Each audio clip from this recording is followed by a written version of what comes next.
আসসালামু আলাইকুম এভরিওয়ান, কী অবস্থা সবার, কেমন আছেন?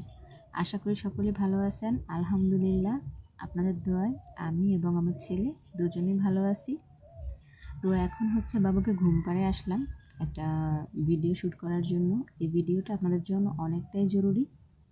সেটা হচ্ছে পুরো প্রেগনেন্সিতে আমার যে ছেলে হবে তার জন্য কী কী লক্ষণ ছিল, আমার সেই বাস্তব অভিজ্ঞতা আপনাদের সাথে তুলে ধরবো।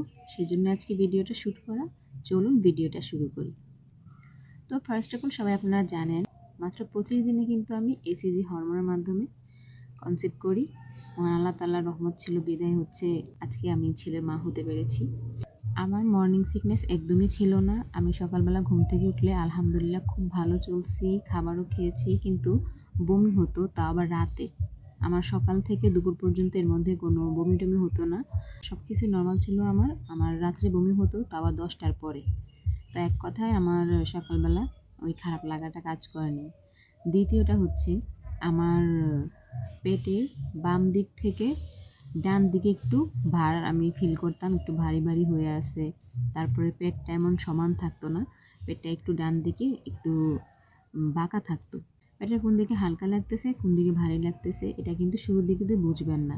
7 মাস পরে থেকেই আপনারা এটা বুঝতে পারবেন, পেটের বাম দিকের তুলনায় ডান দিকটাতে একটু ভারী লাগে। তো আমার ছেলে যখন আমার পেটে ছিল তখন আমার পেটের বাম দিকের তুলনায় ডান দিকটাতে একটু বাঁকা ছিল, আর একটু সেখানে ভারী ভারী ফিল হতো। এগুলো দুইটা। 3 নাম্বারটা হচ্ছে, নাভির নিচ থেকে উপর পর্যন্ত একটা সরল রেখা পড়ে। আমার কিন্তু এই যে নাভির এখানে যে রেখাটা পড়ে, একটা কালো দাগ পড়ে, এটা কিন্তু আঁকা বাঁকা ছিল না, আমারটা একদম সোজাই ছিল। নাভির এখান থেকে একটু বাঁকা ছিল আর কি, এতটুকু পর্যন্ত, প্রায় এতটুকু পর্যন্ত উঠছে। তো এটা হচ্ছে তৃতীয় লক্ষণ। আর চতুর্থ লক্ষণ ছিল, আমার মনে আছে আমার চুলগুলো অনেক সুন্দর হয়ে গেছিলো, চুল পড়া বন্ধ হয়ে গেছিলো। এমনিতে আমার চুল পড়তো, কিন্তু সে সময় আমার চুল পড়া বন্ধ হয়ে গেছিলো, আর চুল দেখতে অনেক সুন্দর, একদম শাইন দেখা যেত। আমি কিন্তু আমার প্রেগনেন্সিতে খুব হাসি খুশি ছিলাম। শুরুর দিক থেকে একটু খিটখিটে লাগলো, পরবর্তীতে আমার মেজাজ ঠিক ছিল। আর সব থেকে বেশি ইম্পর্টেন্ট যে কথাটা, এই যে আমার স্কিন খুব বেশি ড্রাই হয়ে গেছিলো একদম। আমার ছেলে যখন আমার পেটে ছিল তখন আমার ডান কাত হয়ে শুতে খুব বেশি ভালো লাগতো। আপনারা জানেন, আপনাদের ভাইয়া তখন বাড়িতে ছিল, সে সবসময় আমাকে বাম কাত হয়ে ঘুমানোর কথা বলতো, এবং আমি যদি ডান কাতে থাকতাম আমাকে একদম বাম কাতে ধুয়ে দিত। বাম কাত হয়ে ঘুমানোটা কিন্তু বাচ্চাদের জন্য অনেক বেশি ইম্পর্টেন্ট, এটা সবসময় মাথায় রাখবেন। আমার প্রেগনেন্সির শুরুতে আমি খুব বেশি ঝাল এবং টক বেশি খাইতাম, কিন্তু শেষের দিক দিয়ে অনেক বেশি মিষ্টি খেয়েছি, অনেক বেশি মিষ্টি খেতে ইচ্ছে করতো। যেহেতু আমাদের ভাইয়া বাড়িতে ছিল, প্রচুর প্রচুর মিষ্টি খাওয়া হয়েছে, তাকে বলা মাত্র এনে দিত। তারপর আমার ছেলের হার্টবিট ছিল 140-এর নিচে। আর প্রেগনেন্সিতে আমার পা অনেক ফুলে গেছিলো।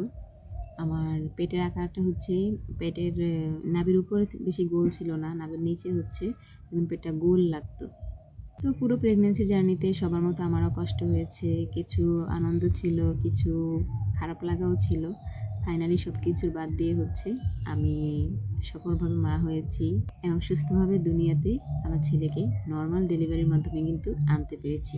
এটা সব থেকে বড় কথা। ডাক্তার যদি আমাকে বলছিল আমার ছেলেটা নাকি উল্টো পজিশনে আছে, তারপর আমি কিছু ব্যায়াম করি, ডাক্তার আমাকে কিছু ব্যায়ামের কথা বলে, তখন আমি কিছু ব্যায়াম করি। ব্যায়াম করার পরে কিন্তু আমার শেষ পর্যন্ত আমার ছেলে নর্মাল পজিশনে চলে আসছে, এবং নর্মাল ডেলিভারির মাধ্যমে বাড়িতেই সে ডেলিভারি হয়।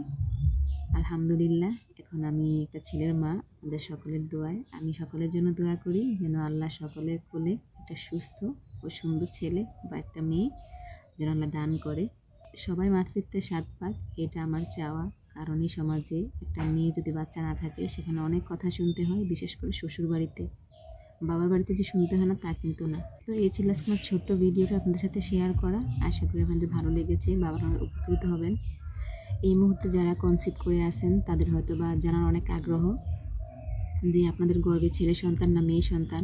তবে এই মুহূর্তে যারা 0 থেকে 5 মাস পর্যন্ত কনসিভ করে আছেন, তাদের ক্ষেত্রে অনেক লক্ষণ প্রকাশ না পেলেও ইনশাআল্লাহ 7 মাস পরে থেকে খুব ভালোভাবে আপনাদের লক্ষণগুলো বুঝতে পারবেন। তখন মিলিয়ে নেবেন। যদি আপনাদের কারোর সাথে এই লক্ষণগুলো মিলিয়ে যায়, তখন মনে করবেন আপনাদের কোল জুড়ে একটা ছেলে সন্তান আসতেছে। তো এই ছিল আজকে ছোট্ট ভিডিওটা। আমার ছেলে উঠে গেছে, তাই পুরো কথাগুলো বলে শেষ করতে পারলাম না। তবে আমার সম্ভবত আমি মূল যে কথাগুলো সেগুলো বলে দিছি। যদি আপনারা চান আরও ভালোভাবে বিস্তারিত বলে বুঝিয়ে বলার জন্য, তাহলে কিন্তু কমেন্ট বক্সে অবশ্যই কমেন্ট করবেন, আরও বুঝিয়ে বলার চেষ্টা করব সেখানে। এখন হচ্ছে আমার ছেলে উঠে গেছে, তাই হচ্ছে ওখানে চলে যেতে হবে, এই জন্য আজকে ভিডিওটা শর্ট করে দিলাম। যদি বড় ভিডিও চান তাহলে কিন্তু কমেন্ট বক্সে অবশ্যই কমেন্ট করবেন, আর মনে করেন এটা সাবস্ক্রাইব করে দিবেন, লাইক করবেন এবং শেয়ার করে অন্যকে দেখার সুযোগ করে দিবেন। আল্লাহ হাফেজ, আসসালামু আলাইকুম।